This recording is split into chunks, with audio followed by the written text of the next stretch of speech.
دو مسئلے آپ کی خدمت میں عرض کروں گا اور ایک چھوٹا سا جملہ آپ کی خدمت میں تربت آقا عبداللہ ابن حسین کے سلسلے میں اور احکام نجاسات کے سلسلے میں یہ احکام موجود ہے۔ تربت آقا امام حسین یعنی قبر آقا امام حسین کی مٹی، اس کا نجس کرنا حرام ہے۔ قبر آقا امام حسین جو ان سے متصل ساتھ والی جو زمین ہے قبر آقا امام حسین کی، خود قبر کی زمین کی وہ بعض لوگ اٹھا کے لے آتے ہیں، بعض لوگ تبرکن لے آتے ہیں خالص مٹی، اور بعض لوگ سجدگاہ کی صورت میں لے آتے ہیں کہ وہ بنائی ہوئی ہوتی ہے سجدہ کرنے کے لیے پاک مٹی، اور جس میں بتایا جاتا ہے کہ قبر آقا امام حسین کی مٹی شامل ہے، تو اس کا نجس کرنا حرام ہے۔ حرام یعنی گناہ ہے، یعنی عذاب ہے، یعنی عقاب الہی ہے، یہ جائز نہیں ہے۔ تو گھروں میں جنہیں معلوم ہے کہ یہ جو سجدگاہ ہے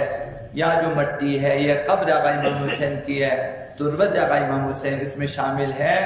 اس کا نجس کرنا حرام ہے، جائز نہیں ہے۔ تو سجدگاہ وغیرہ کبھی نجس ہو جاتے ہیں،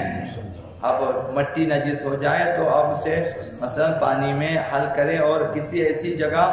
ڈال دیں کہ جہاں پہ بے حرمتی نہ ہوتی ہو، مثلا آخری چھت پہ ڈال دیں کوئی ایسی جگہ، تو نجس کرنا حرام ہے۔ اور اگر نجس ہو جائے تو پاک کرنا واجب ہے، بشرطے کہ پاک ہو سکتا ہو۔ مثلا سجدگاہ کا پاک ہونا مشکل ہے، دھونے سے شاید پاک نہ ہو جائے، اس جگہ کو آپ کو کاٹنا ہے اور اسے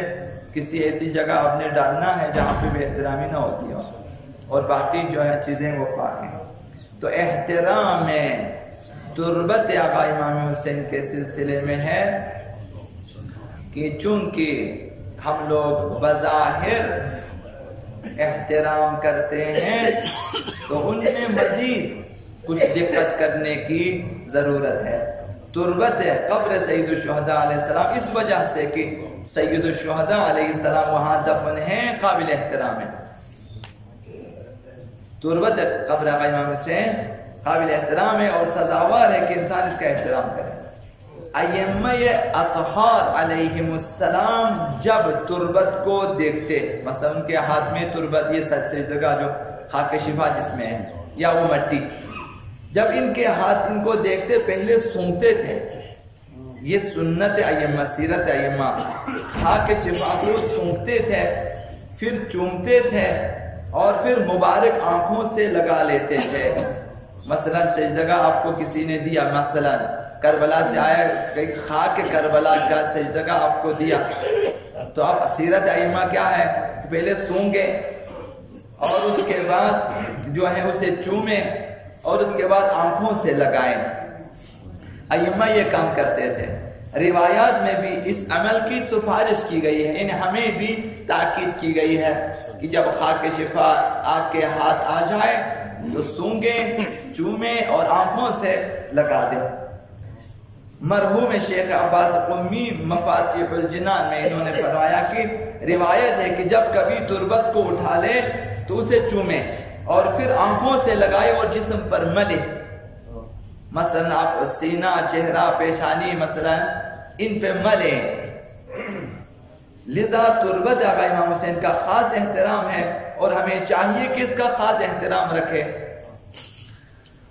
اب بعض افراد جو ہیں وہ توجہ نہ ہونے کی وجہ سے،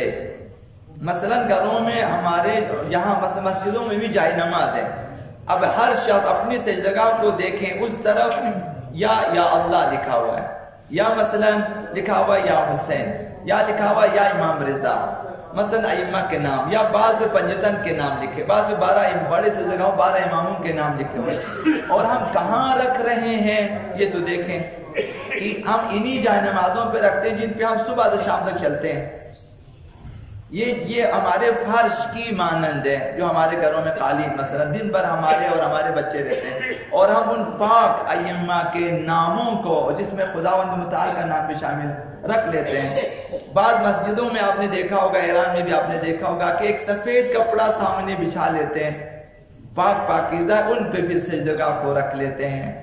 ہمارے مومنین کو بھی چاہیے کہ للہ فی اللہ فی سبیل اللہ اسے رائج کر دیں، تاکہ احترام خاک شفائے آقا عبداللہ حسین، احترام نام ائمہ اطہار کہ وہ پاک جگہوں پہ رکھے، کم از کم ان جگہوں پہ نہ رکھیں جہاں پہ ہم لوگ بیٹھے ہوتے ہیں۔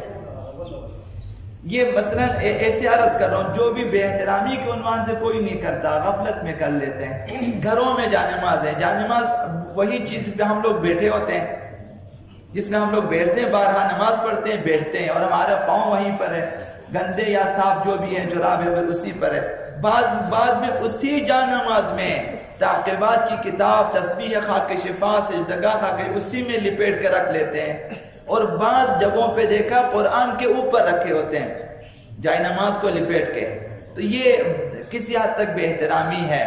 کہ قرآن کو سب سے اوپر ہونا چاہیے۔ سجدگاہ کو آپ جب نماز پڑھیں اٹھا لیں، جیب میں رکھیں، یا کسی ایسی جگہ جائے نماز کو الگ سے تہہ کر کے رکھیں تاکہ بے احترامی نہ ہو۔